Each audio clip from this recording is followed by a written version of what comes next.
Product बेचता है तो अपने प्रोडक्ट की तारीफ करता है, तारीफ करके ही बेचा जा सकता है। वो खिलौने नहीं है, वो इंसान के लिए खिलौने हैं।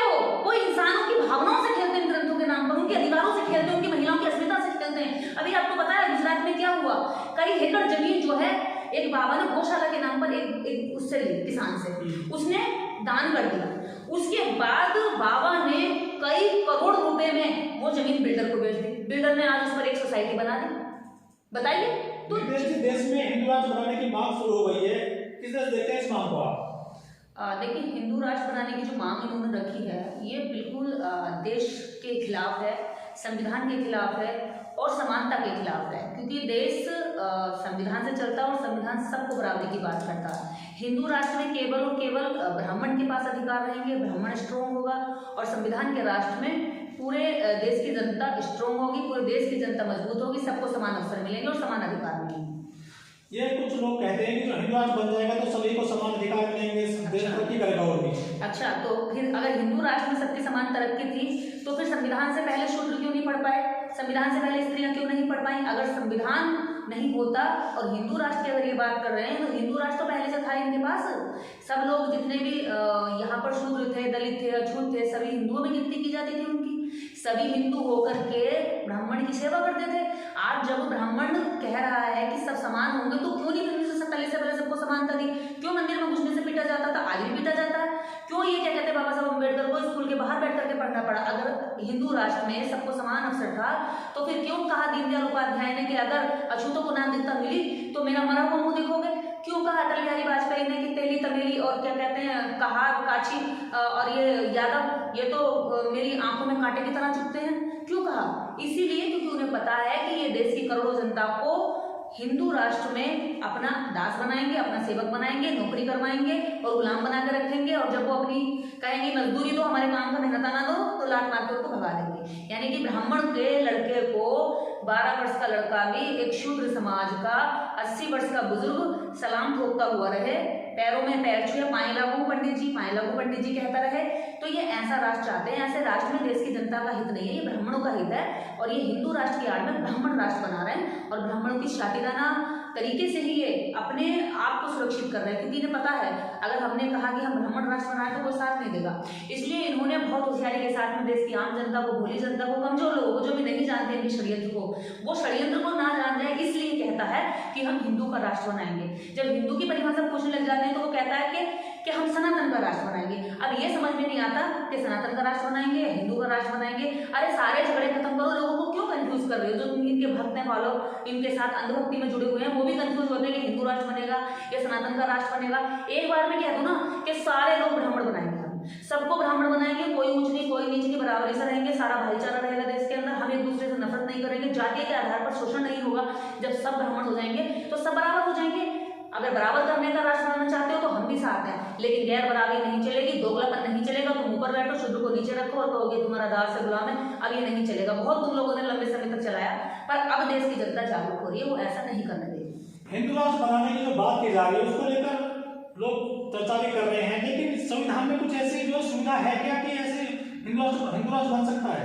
देखिए, संविधान कहता है कि हम भारत के लोग धर्मनिरपेक्षता की बात करता है, सेक्युलरिज्म की बात करता है, और धर्मनिरपेक्ष राज्य का अर्थ जो है वो यही है कि ये कोई भी धार्मिक नाम से राष्ट्र नहीं बन सकता।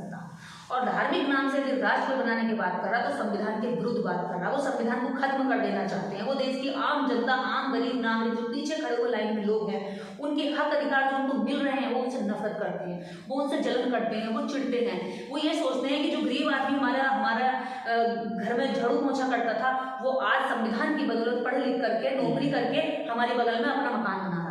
अब वो हमारे घर में झाड़ू पोछा नहीं करता, अब वो हमारे घर में जी मजूरी नहीं करता, अब वो हमारे खेतों में बेगारी नहीं करता, वो अपने खेत खरीद रहा।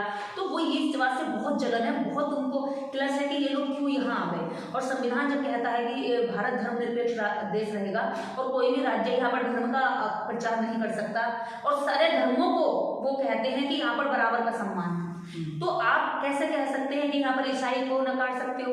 यहाँ पर जैन भी रहते हैं, यहाँ बौद्धिस्ट भी रहते हैं, यहाँ पर पारसी रहते हैं, यहाँ क्रिश्चियन रहते हैं, यहाँ पर मुस्लिम रहते हैं, लगभग और अन्य 7 से 8 धर्म यहाँ पर रहते हैं। तो आप क्या उन सबको, सारे धर्मों को नकार देंगे? क्या भारत का संविधान जैसे उन लोगों को समानता देता है जैसे आपको समानता देता है? इसका मतलब केवल आप अपने आप को ऊपर रखना चाहते हो, बाकी सारे धर्मों के साथ आप अत्याचार और शोषण वाली जो आपकी पुरानी प्रक्रिया है वो लागू करके रखना चाहते हैं। तो इनको संविधान में बदलाव करना पड़ेगा इसको लेकर। तो वो संविधान को मानते कहाँ है भैया? वो संविधान को अगर मानते तो उन्हें हिंदू राष्ट्र बनाने की जरूरत ही नहीं पड़ती। संविधान अपने आप में इतना खूबसूरत ग्रंथ है, अपने आप में इतनी अच्छी किताब है, इतनी अच्छी व्यवस्था है, पूरी दुनिया के अंदर इतना प्योर, इतना क्लियर लिखा हुआ संविधान किसी भी देश के अंदर इतना बड़ा लोकतांत्रिक संविधान नहीं है। तो इससे ज्यादा खूबसूरत किताब और इससे ज्यादा खूबसूरत ग्रंथ तो कोई हो ही नहीं सकता, जिसमें कहा जाता है कि न्याय व्यवस्था, न्याय सभी के लिए समान है, जिसमें कहा जाता है कि अवसर सभी के लिए समान है, कोई जाति के आधार पर ऊपर नहीं जाएगा, लिंग भेद नहीं होगा। लिंग भेद की बात बाबा साहब डॉक्टर अम्बेडकर ने कही और लिंग भेद पर आधारित जो हिंदू धर्म था उसमें उन्होंने हिंदू कोड में लिखे महिलाओं को स्पेशल अधिकार दिए। तो बाबा साहब डॉक्टर अम्बेडकर खुद कहते हैं कि अगर ये लागू करने वाले लोग अच्छे नहीं रहे, अगर लागू करने वाले लोगों की नीयत अच्छी नहीं होगी तो ये संविधान को गलत तरीके से भी इस्तेमाल किया जा सकता है, और अगर नीयत अच्छी होगी तो ये संविधान दुनिया का सबसे खूबसूरत ग्रंथ माना जाएगा। और वास्तव में ये सबसे खूबसूरत ग्रंथ है, क्योंकि अगर भारत में बात करें तो आर्टिकल 13 में ये साफ साफ लिखा हुआ है कि आज से, जब से संविधान लागू होता है तब से जितने भी धार्मिक ग्रंथ हैं वो नल एंड वॉइड हो जाते हैं, यानी कि शून्य हो जाते हैं। इनका कोई मतलब नहीं होता, ना ये धार्मिक रहते हैं, ना ही ये ग्रंथ रहते हैं, ना ही इनकी कोई वैल्यू होती है, ना इनके राज्य जो अपने अपने कानून, राजा महाराजा अपने कानून लागू रखते थे अपनी जनता पर, अपनी प्रजा पर, आज से वो सारे कानून खत्म होते हैं और जो संविधान में बने कानून हैं ये सारी जनता पर लागू होते हैं। वो राज्यों पर भी लागू होते हैं, वो सरकारों पर भी लागू होते हैं, और वो किसी के साथ भेदभाव नहीं करते हैं। तो ये किस बात की बात कर रहे हैं? हिंदू धर्म की बात अगर कर रहे हैं, भावनाओं की बात अगर कर रहे हैं, तो सबसे ज्यादा तो भावना तुम हाथ कर रहे हो। देश की 130 करोड़ 140 करोड़ आबादी की भावना संविधान के अंदर है। तुम ब्राह्मण की भावना इनके अंदर हो सकती है क्योंकि तुमने ये लिखा है और तुमने अपने आप को उसमें मालिक लिखा है, बाकी लोगों को नौकर लिखा है, तो इसलिए तुम्हारी भावना उसमें हो सकती है। लेकिन देश की जनता का जो सम्मान है, स्वाभिमान है, जो अवसर है, जो न्याय है, वो भारतीय संविधान में, इसलिए देश की 140 करोड़ की जनता की जो भावना है उसको ये लगातार आहत करता है। लेकिन आप जैसे जो लोग हैं, इंटेलेक्चुअल लोग हैं, जो पढ़े लिखे लोग हैं, आप हिंदू धर्म का विरोध क्यों करते हो? देखिए, हम किसी का विरोध नहीं करते, हम सही तथ्यों के सामने लोगों को लेकर आते हैं, तो सामना कराते हैं कि ये सच्चाई है। विरोध वो हमारा करते हैं, हमें इतनी फुर्सत ही नहीं है। अभी तो संविधान इतना विशाल काय ग्रंथ है कि अगर हम उसको पढ़ने बैठेंगे, उसको समझाने बैठेंगे तो एक एक आर्टिकल में लगभग 4-4, 5-5 दिन लग जाएंगे, एक एक महीना भी लग सकता है। तो अभी तो हमें अभी पढ़ करके लोगों को बताने में ही टाइम लग रहा है, ये विरोध करने आते हैं। हम विरोध नहीं करते।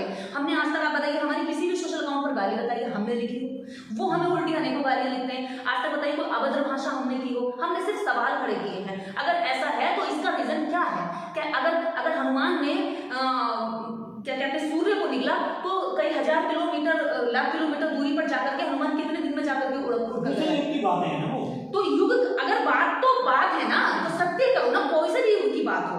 मान लो डायनासोर की बात, आज तक डायनासोर के कंकाल हैं, हजारों वर्ष पुराने जब डायनासोर के कंकाल मिल सकते हैं, हड़प्पा सभ्यता के लोगों के कंकाल मिल सकते हैं, मोहनजोदाड़ो सभ्यता के क्या कहते हैं अवशेष मिल सकते हैं, नगर मिल सकते हैं, नहाने के स्नानागार मिल सकते हैं और नाले मिल सकते हैं, मतलब हर चीज पर रिसर्च की जा सकती है। तो फिर इनके किसी भी हनुमान ने आज तक साबित क्यों नहीं करके दिखाया? हम बस इतना कहते हैं कि जो आप कह रहे हैं, राम मंदिर बन रहा है, साबित किया उन्होंने सुप्रीम कोर्ट में। राम मंदिर भी सुप्रीम कोर्ट के आदेश पर बना, अगर सुप्रीम कोर्ट इजाजत नहीं देता तो राम मंदिर नहीं बनता। तो और सुप्रीम कोर्ट भी सुप्रीम कोर्ट के इंतजार में राम मंदिर बैठा रहा। अगर सुप्रीम कोर्ट निर्णय नहीं देता तो राम मंदिर नहीं बनता। तो इसका मतलब भगवान पावरफुल नहीं है, न्याय व्यवस्था पावरफुल है, कानून पावरफुल है, और कानून को पावरफुल देख करके ब्राह्मणों की जो नाक में दम हो चुका है कि वो अपना कानून चलाते थे, वो अपने आप कुछ भी अपराध करते थे तो उनके अपराध पर कोई सजा नहीं थी, और वो वैसा राज चाहते हैं कि हम कोई भी अपराध करें और हमें कोई सजा ना हो। हम किसी को भी, अबे तू कहाँ जा रहा है, कहाँ जा रहा है, मतलब गाली दे करके बात करें और वो सर झुका करके पाए लागू पंडित जी कहता रहे। सम्मान देने में क्या दिक्कत है? तो हम तो कह रहे हैं ना, हम उनको सम्मान देने के लिए पूरी तरह तैयार है। क्या वो हमें सम्मान देने के लिए तैयार हैं? क्या वो हमारे साथ रिश्ते स्थापित? ब्रह्म क्या है? वो मुख से पैदा हुए हैं ब्रह्म, वो शीर्ष पर है।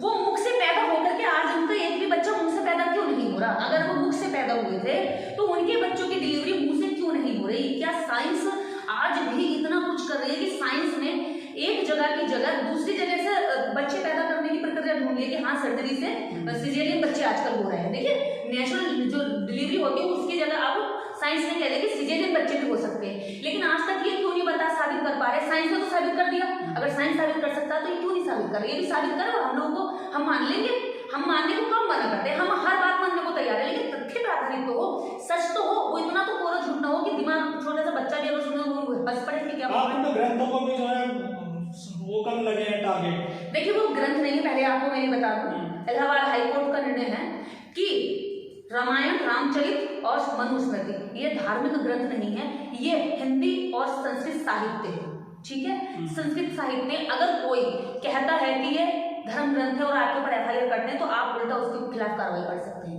क्योंकि धर्म ग्रंथ कैसा खाने दो कसम, वो गलत खाई जाती है, वो गलत खाई जाती है, क्योंकि व्यवस्था के ऊपर वो बैठे थे, उन्होंने गीता रख दिया आगे, संविधान से न्याय हो रहा है, कानून से न्याय हो रहा है, और कसम गीता की खिलवा रहे हैं। क्यों उस गीता की कसम खिलवा रहे हैं जिस गीता में क्या कहते हैं, पांडव अपनी पत्नी हार जाते हैं, जुए में हार जाते हैं, इस हद तक जुआ खेलते हैं कि सारी संपत्ति, धन, जेवर सब कुछ दांव पर लगा देते हैं और लास्ट में आकर अपनी बीवी लगा देते हैं, और हारे तो हारो, उसके बाद कहते हैं कि हम युद्ध करेंगे वापस छीनने के लिए।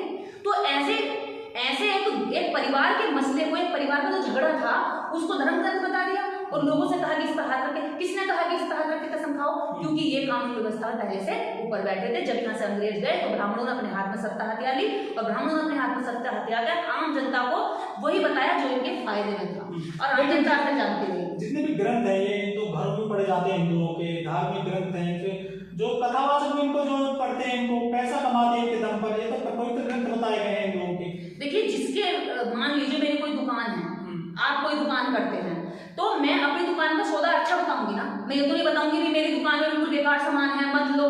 कौन कहेगा? अपनी मार्केटिंग कौन गिराना चाहेगा?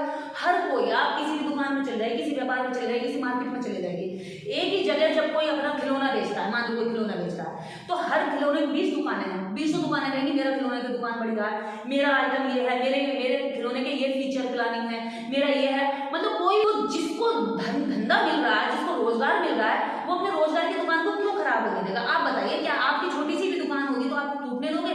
अगर 10 साल पहले बनाई होगी तो भी नहीं टूटने दोगे। इन्होंने तो हजारों साल पहले से व्यवस्था बनाई है। यूपी में घर मिले तो मकान तोड़े जा रहे हैं, अयोध्या में, काशी में। देखिए जब सत्ता के दिमाग पर धर्म का नशा चढ़ा है, तब राज्यों का, देश का सत्यानाश हुआ है, और आज सरकारों के दिमाग पर धर्म का नशा चढ़ चुका है। और धर्म का नशा इंसानियत के लिए, मानवता के लिए एकदम घातक है। इतना घातक है कि आज आप देख लो कि परिवारों के परिवार जल रहे हैं। अभी एक ब्राह्मण परिवार जला, एक ब्राह्मण परिवार अपना प्रोडक्ट बेचता है तो अपने प्रोडक्ट की तारीफ करता है, तारीफ करके ही बेचा जा सकता है। वो खिलौने नहीं है, वो इंसान के लिए खिलौने हैं। वो इंसानों की भावनाओं से खेलते हैं, ग्रंथों के नाम पर उनके अधिकारों से खेलते हैं, उनकी महिलाओं की अस्मिता से खेलते हैं। अभी आपको पता है गुजरात में क्या हुआ? कई एकड़ जमीन जो है एक बाबा ने गौशाला के नाम पर एक उससे ली, किसान से, उसने दान कर दिया। उसके बाद बाबा ने कई करोड़ रुपए में वो जमीन बिल्डर को बेच दी। बिल्डर ने आज उस पर एक सोसाइटी बना दी। बताइए, बच्ची, एक पिता, एक माँ, 3 लोग घर के अंदर पूरे जला दिए गए, और उनके कंकाल वहां राख में पड़े हुए हैं, और वो घर का परिवार जो बचे हुए लोग हैं जिंदा, वो बिलख बिलख कर रो रहे हैं। तो जब धर्म का नशा चढ़ता है ना, तो वो सनक बन जाता है, और जब शासक सनकी हो जाए तो आम जनता का जीवन दुर्भर हो जाता है। फिर उसका अंत जो होता है ना, हिटलर की तरह होता है, मुसोलिनी की तरह होता है। तो ये अपने अंत को उधर लेकर जा रहे हैं, जनता की हाँ ले रहे हैं, जनता की हाय ले रहे हैं, जनता के दुखों को, दर्दों को तड़पा करके अपनी सत्ता को मजबूत कर रहे हैं। आपको जनता के ऊपर सत्ता करनी है या जनता के लिए सत्ता करनी है, पहले तो ये साबित करना पड़ेगा। आज के शासक जो धर्म के नशे में चूर हैं, वो जनता के लिए शासन नहीं चला रहे हैं, वो जनता के ऊपर शासन चला रहे हैं। धर्म को मजबूत कर रहे हो, आदमी के लिए काफी सुविधा देगी सरकार। मानवता को मजबूत करो ना, जरूरत क्या है धर्म को मजबूत करने की? धर्म सबसे मजबूत हो जाएगा।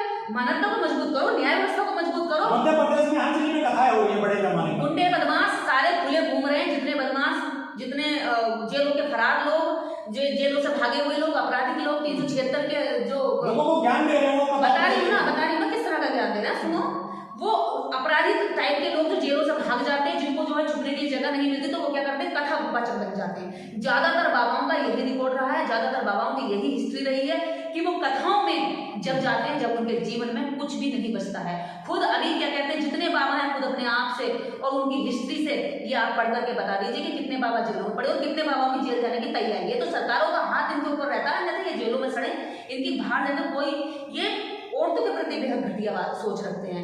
ये देश के जो गरीब लोग हैं उनके प्रति घटिया सोच रखते हैं। खुलेआम जो जातिवाद फैलाते हैं, ये खुलेआम जो इसको ताड़ने की बात करते हैं, और ये कहते हैं कि हम धर्म का ज्ञान दे रहे हैं। ये कौन सा ज्ञान है? ज्ञान तो वो होता है जो बुद्ध ने दिया। ज्ञान तो वो है जो मानव मानव में प्रेम करो। ज्ञान वो होता है जो कहता है कि आप एक दूसरे के प्रति, एक दूसरे को सम्मान देने के मन में विचार रखो, ना कि किसी को गिराने की बात करो। और ये कहते हैं कि भैया हम सबसे ऊंचे हैं और हम क्योंकि मुंह से पैदा हुए हैं। मैंने आज तक नहीं देखा कोई बच्चा मुंह से पैदा होता हुआ। ये कहाँ कैसे मुंह से पैदा हुए? अभी तक तो ये यही साबित नहीं कर पा रहे कि ये मुंह से पैदा हुए हैं। अभी तक जब इनसे धर्म की बात करो कि धर्म, हिंदू धर्म का क्या इतिहास है, हिंदू धर्म का संस्थापक कौन है, हिंदू धर्म को कितने लोगों ने शुरू में चलाया। जैसे हर धर्म का होता है कि कोई 4 फॉलोअर थे वो चले, बुद्ध के 5 अनुयायी बने थे, जो 5 भिक्षु बने उन्होंने पूरे देश में, पूरी दुनिया में भिक्षा मांग मांग के उन्होंने क्या कहते हैं धम्म दे दे करके लोगों को विचार फैला दिया, पूरे विश्व में बौद्ध धर्म पहुंच गया। ऐसे ही इस्लाम धर्म है, ऐसे ही क्रिश्चियन धर्म है, उनके लोगों ने, उनके मार्क्स के खुद 14 फॉलोअर थे, 14 फॉलोअर पूरे विश्व में गए। हर विचारधारा का एक संस्थापक होता है। तो हिंदू विचारधारा का संस्थापक कौन है, उनका नाम बता दीजिए, हम भी मान लेंगे हिंदू कोई धर्म। सबसे पुराना धर्म बताया जाता है सनातन धर्म, जो सभी धर्म उसी से बने हैं, सनातन से, हिंदू धर्म से। इनकी जितने धर्म ग्रंथ है वो तो तब लिखे गए। ये बताओ अगर पुराने हैं तो मुझे स्याही कलम के आविष्कार से पहले तुम्हारे धर्म कहाँ थे? सारे धर्म ग्रंथ कहाँ हैं? सारे धर्म ग्रंथ तब लिखे गए जब चाइना ने कागज का आविष्कार किया। आविष्कार वो करता है चाइना, और ये चाइना का विरोध करके अपने धर्म ग्रंथ उसकी स्याही से आप उसके कागज पर लिख करके कहते हैं कि हम चाइना का विरोध करते हैं। मुझे ये बताइए कि कागज का आविष्कार आप लोगों ने कौन सी सदी में किया? इससे पहले, चाइना से पहले। आप पुराना तो बताते हैं लेकिन ये नहीं बताते कितना पुराना। कोई भी दादा परदादा कितने भी कोई होगा तो उसका हर किसी का इतिहास होता है। तुम्हारा इतिहास क्यों नहीं है? तुम्हारी जो सभ्यताएं थी वो कहाँ है? आज ही भारत के अंदर मोहनजोदड़ो सभ्यता मिल जाएगी उखाड़ने से, उसके अवशेष मिल जाएंगे, हड़प्पा की मिल जाएगी। तुम्हारी वैदिक संस्कृति का कहाँ है? तुम्हारे वैदिक संस्कृति के मकान कहाँ है? वैदिक संस्कृति की सोच कहाँ है? वैदिक संस्कृति के लोग कहाँ हैं? तुमने अपने आप को ऊंचा बनाने के लिए इंसानियत का सत्यानाश किया है, और ये इंसानियत का सत्यानाश बहुत लंबे समय तक कर दिया। अब ये जो समय चल रहा है, अब कम से कम बख्श दो, अब कम से कम इंसानियत को बख्श दो। अब ये आपस में एक साथ होकर के चलो, प्रेम से चलो। और बाबा साहब डॉक्टर अम्बेडकर का जो संविधान हम बार बार बोलते हैं वो इसीलिए बोलते हैं क्योंकि भारतीय संविधान जितना हक हमें देता है इतना आपको भी देता है। ये नहीं कहता कि भारतीय संविधान दलित दलितों को क्या कहते हैं राजा बनने का हक देता और तुम्हें वोट डालने का भी हक नहीं देता। एक वोट हमारा, एक वोट तुम्हारा, तो इसमें बराबरी हो गई ना। ये अन्याय कहाँ हो गया? और फिर भी नफरत करते